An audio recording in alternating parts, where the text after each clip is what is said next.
Hello, আসসালামু আলাইকুম। আশা করি আপনারা ভালো আছেন। আমি আলহামদুলিল্লাহ ভালো আছি। তো আপনাদের দোয়া এবং ভালোবাসায় দীর্ঘ কয়েকদিন পরে একটা ছোট্ট একটা ব্লগ নিয়ে আসলাম আপনাদের মাঝে। তো আজকের ব্লগটা হচ্ছে আমাদের কোম্পানির ভিতরে ছুটির দিনে ছোট্ট একটা অনুষ্ঠান আয়োজন, যেখানে 200 প্লাস লোকের খাওয়া দাওয়ার ব্যবস্থা হবে।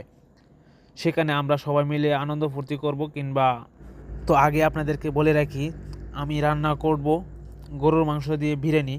তো সবাই দেখতে থাকেন ভিডিওটা, স্কিপ না করে সম্পূর্ণ ভিডিওটা দেখেন। অবশ্যই আপনারা বুঝতে পারবেন যে আমি কিভাবে কি করতেছি আর আমার সাথে কে কে আছে কিংবা কয়জন আছি। তো আমার সাথে অবশ্যই বেশি লোক নেই, কারণ তারা এক একজন এক এক কাজে ব্যস্ত, অনেকে বাইরে গেছে। আজকে ছুটির দিন বলে কত সবাই ব্যস্ততা থাকেই, যেটা প্রবাস জীবনে সবাই জানে। আর প্রবাসীদের ছুটির দিন থাকলে বিভিন্ন ধরনের কাজ থাকে, যেটা পার্সোনাল অন্য দিনে করা যায় না। তো আমাদের সবাইকে দেখতে পারবেন, রান্না বাড়া শেষ হলে খাওয়ার সময় সবাইকে দেখতে পারবেন। তো আপনারা সম্পূর্ণ ভিডিওটা দেখতে থাকেন, কেউ স্কিপ করবেন না।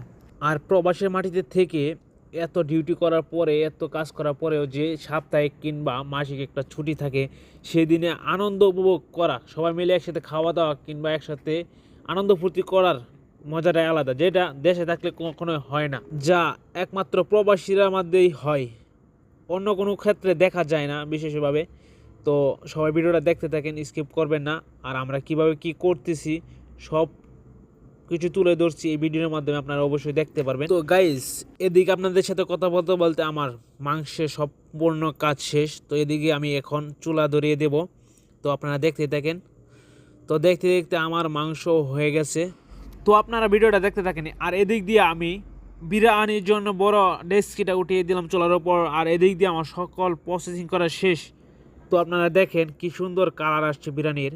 তো আমি লাস্ট বারে একটা নাড়া দিয়ে দিচ্ছি, যাতে খুব তাড়াতাড়ি খেতে পারি কিংবা তাড়াতাড়ি ঝুরিয়ে যায়। তো ওই দিক দিয়ে সবাই অপেক্ষা করতেছে খাওয়ার জন্য, দেখেন আপনারা। তো আজকের ভিডিওটা এই পর্যন্ত। সবাই ভালো থাকবেন, সুস্থ থাকবেন। আল্লাহ হাফেজ, আসসালামু আলাইকুম।